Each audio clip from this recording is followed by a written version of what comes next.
भक्तों, ओम सन शनैश्चराय नमः। शनिवार का व्रत भगवान शनिदेव को समर्पित है। यह व्रत विशेष रूप से शनि दोष, साढ़े साती, ढैया और जीवन में आ रही बाधाओं को दूर करने के लिए किया जाता है। इस व्रत से शनिदेव की कृपा प्राप्त होती है, शत्रु बाधा, आर्थिक संकट और रोग दूर होते हैं। पूजा विधि: प्रातः जल्दी उठकर स्नान करें और स्वच्छ वस्त्र पहनें। काले या नीले रंग के कपड़े उत्तम माने जाते हैं। पूजा स्थान को साफ कर भगवान शनि देव की प्रतिमा या चित्र स्थापित करें। एक लोहे के पात्र में तिल का तेल भरकर उसमें शनि देव का प्रतिबिंब देखें। हाथ में जल लेकर व्रत का संकल्प लें। मैं शनि देव की कृपा प्राप्ति व सभी बाधाओं के निवारण हेतु शनिवार व्रत कर रहा हूँ या कर रही हूँ। भगवान शनि देव को तिल, काला कपड़ा, नीले फूल, तेल, उड़द, समी के पत्ते अर्पित करें। तिल के तेल का दीपक जलाएं और 11 या 108 बार ओम सन शनैश्चराय नमः मंत्र का जाप करें। शनि चालीसा, शनि स्रोत या शनिवार व्रत कथा पढ़ें या सुनें। उड़द, तिल, गुड़, काले वस्त्र या लोहे का दान करें। गरीब व जरूरतमंद को भोजन कराएं। शनिवार व्रत की कथा: एक समय सूर्य, चंद्रमा, मंगल, बुध, बृहस्पति, शुक्र, शनि, राहु और केतु इन ग्रहों में आपस में झगड़ा हो गया कि हम सब में सबसे बड़ा कौन है। सब अपने आप को बड़ा कहते थे। जब आपस में कोई निर्णय न हो सका तो सब के सब आपस में झगड़ते हुए इंद्र के पास गए और कहने लगे, आप देवताओं के राजा हैं, इसलिए आप हमारा न्याय करके बतलाइए कि हम 9 ग्रहों में सबसे बड़ा कौन है। राजा इंद्र उनका प्रश्न सुनकर घबरा गए और कहने लगे, मुझ में यह सामर्थ्य नहीं जो किसी को बड़ा या छोटा बताऊं। मैं अपने मुख से कुछ नहीं कह सकता हूँ। हाँ, एक उपाय हो सकता है। इस समय पृथ्वी पर राजा विक्रमादित्य दूसरों के दुखों का निवारण करने वाले हैं, इसलिए तुम सब मिलकर उन्हीं के पास जाओ, वही तुम्हारे दुखों का निवारण करेंगे। यह सुनकर सभी ग्रह देवता चलकर भूलोक में राजा विक्रमादित्य की सभा में जाकर उपस्थित हुए और अपना प्रश्न राजा के सामने रखा। राजा उनकी बात सुनकर बड़ी चिंता में पड़ गए कि मैं अपने मुख से किसको बड़ा और किसको छोटा बताऊं। जिसको छोटा बताऊंगा वही क्रोध करेगा, परंतु उनका झगड़ा निपटाने के लिए उन्होंने एक उपाय सोचा कि सोना, चांदी, कांसा, पीतल, सीसा, रांगा, जस्ता, अभ्रक और लोहा 9 धातुओं के 9 आसन बनवाएं। सब आसनों को क्रम से जैसे सोना सबसे पहले और लोहा सबसे बाद में बिछाएं। इसके बाद राजा ने सब ग्रहों से कहा, आप सब अपने अपने आसनों पर बैठिए। जिसका आसन सबसे आगे है वह सबसे बड़े और जिसका आसन सबसे पीछे वह सबसे छोटा जानिए। क्योंकि लोहा सबसे पीछे था और वह शनि देव का आसन था, इसलिए शनि देव ने समझ लिया कि राजा ने मुझको छोटा बना दिया है। इस पर शनि देव को बड़ा क्रोध आया और कहा, राजा, तू मेरे पराक्रम को नहीं जानता। सूर्य एक राशि पर 1 महीना, चंद्रमा 2.25 दिन, मंगल 1.5 महीना, बृहस्पति 13 महीने, बुध और शुक्र 1 महीने, परंतु मैं एक राशि पर 2.5 अथवा 7.5 साल तक रहता हूँ। बड़े बड़े देवताओं को भी मैंने भीषण दुख दिया है। राजन सुनो, राम जी को 7.5 आई तो वनवास हो गया और रावण पर आई तो राम और लक्ष्मण ने सेना लेकर लंका पर चढ़ाई कर दी। रावण कुल का नाश कर दिया। हे राजा, अब तुम सावधान रहना। राजा कहने लगा, जो कुछ भाग्य में होगा देखा जाएगा। उसके बाद अन्य ग्रह तो प्रसन्नता के साथ चले गए, परंतु शनिदेव बड़े क्रोध के साथ वहां से गए। कुछ साल व्यतीत होने पर जब राजा को 7.5 की दशा आई तो शनिदेव घोड़ों के सौदागर बनकर अनेक सुंदर घोड़ों के सहित राजा की राजधानी में आए। जब राजा ने सौदागर के आने की खबर सुनी तो अपने अश्वपाल को अच्छे अच्छे घोड़े खरीदने की आज्ञा दी। अश्वपाल ऐसी अच्छी नस्ल के घोड़े देखकर उनका मूल्य सुनकर चकित हो गया और तुरंत ही राजा को खबर दी। राजा उन घोड़ों को देखकर एक अच्छा सा घोड़ा चुनकर सवारी के लिए चढ़ा। राजा के घोड़े के पीठ पर चढ़ते ही घोड़ा जोर से भागा। घोड़ा बहुत दूर एक बड़े जंगल में जाकर राजा को छोड़कर अंतर्ध्यान हो गया। इसके बाद राजा अकेला जंगल में भटकता फिरता रहा। बहुत देर के बाद राजा ने भूख और प्यास से दुखी होकर भटकते भटकते एक ग्वाले को देखा। ग्वाले ने राजा को प्यास से व्याकुल देखकर पानी पिलाया। राजा की अंगुली में एक अंगूठी थी। राजा ने वह अंगूठी निकालकर प्रसन्नता से ग्वाले को दे दी और शहर की ओर चल दिया।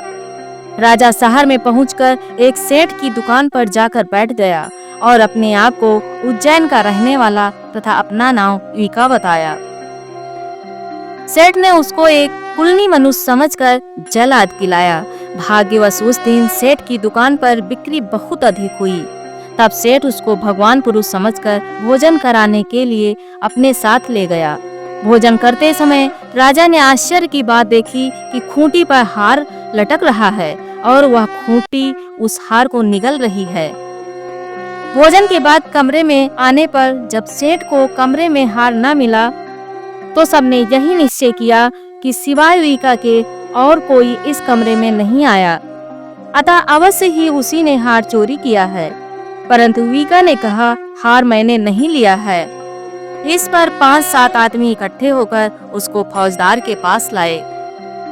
फौजदार ने उसको राजा के सामने उपस्थित कर दिया और कहा, यह आदमी तो भला प्रतीत होता है, चोर मालूम नहीं होता, परंतु सेठ का कहना है कि इसके सिवाय और कोई घर में आया ही नहीं।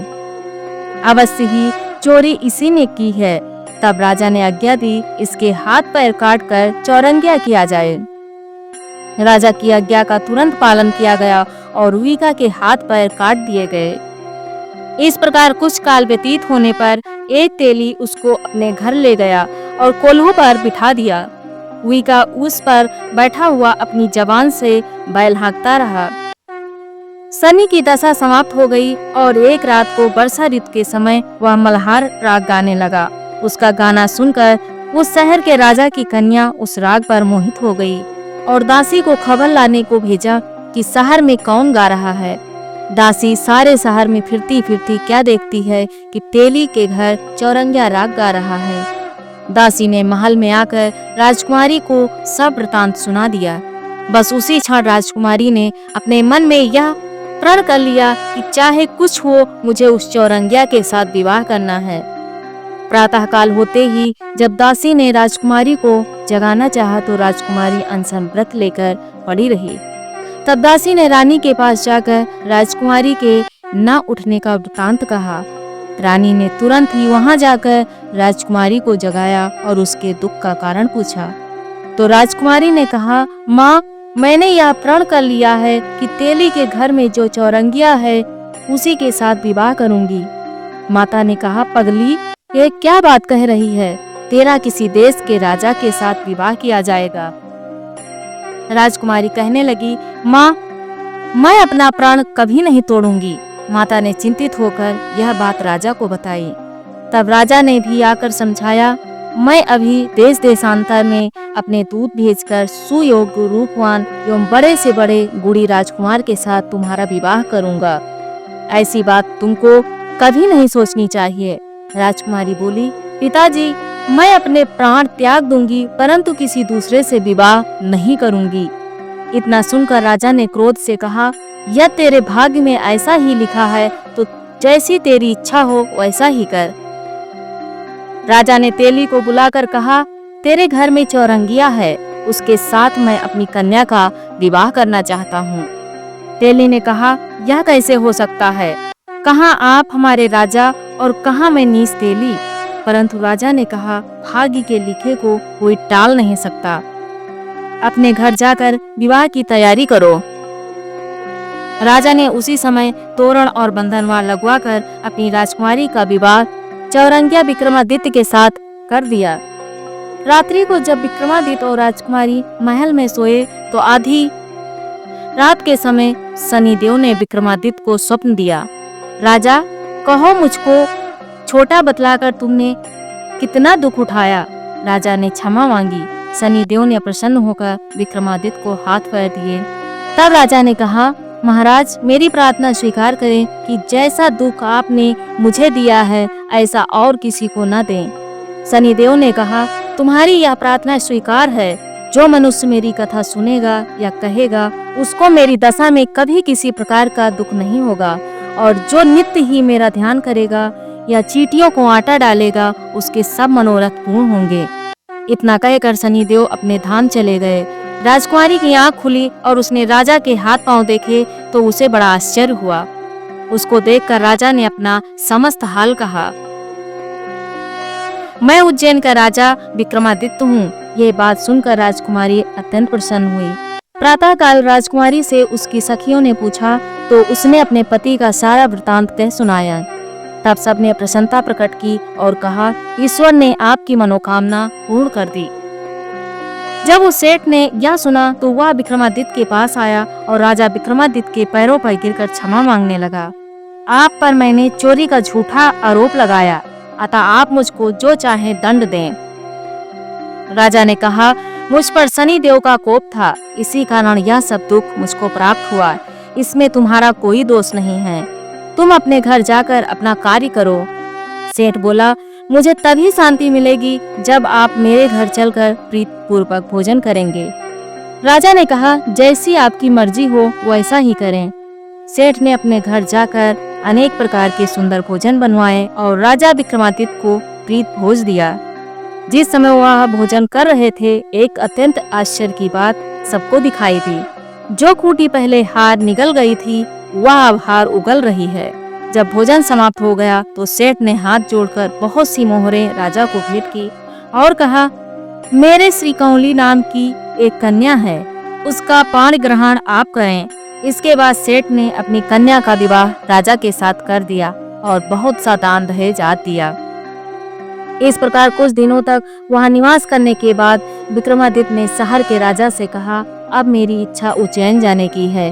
फिर कुछ दिन के बाद विदा लेकर राजकुमारी मन भावनी सेठ की कन्या श्री कंवली तथा अनेक दास दासी रथ और पालकियों से विक्रमादित्य उज्जैन की तरफ चले। जब शहर के निकट पहुंचे और पूर्ववासियों ने राजा के आने का संवाद सुना तो समस्त उज्जैन की प्रजा अगवानी के लिए आई। तब बड़ी प्रसन्नता से राजा अपने महल में पधारे। सारे शहर में बहुत बड़ा महोत्सव मनाया गया और रात्रि को दीपमाला की गई। दूसरे दिन राजा ने शहर में यह घोषणा कराई, शनि देवता सब ग्रहों में सर्वोपरि हैं। मैंने इनको छोटा बताया था, इसलिए मुझको यह दुख प्राप्त हुआ। इस कारण सारे शहर में सदा शनि देव की पूजा और कथा होने लगी। राजा और प्रजा अनेक प्रकार के सुख भोगते रहे। जो कोई शनि देव की इस कथा को पढ़ता या सुनता है, उसके शनि देव की कृपा से सब दुख दूर हो जाते हैं। शनिवार की कथा को व्रत के दिन अवश्य पढ़ना चाहिए। ओम शांति, ओम शांति, ओम शांति। ओम शं शनैश्चराय नमः। ओम शं शनैश्चराय नमः। ओम शं शनैश्चराय नमः। ओम शं शनैश्चराय नमः। ओम शं शनैश्चराय नमः। ओम शं शनैश्चराय नमः। ओम शं शनैश्चराय नमः। ओम शं शनैश्चराय नमः। ओम शं शनैश्चराय नमः। ओम शं शनैश्चराय नमः। ओम शं शनैश्चराय नमः। ओम शं शनैश्चराय नमः।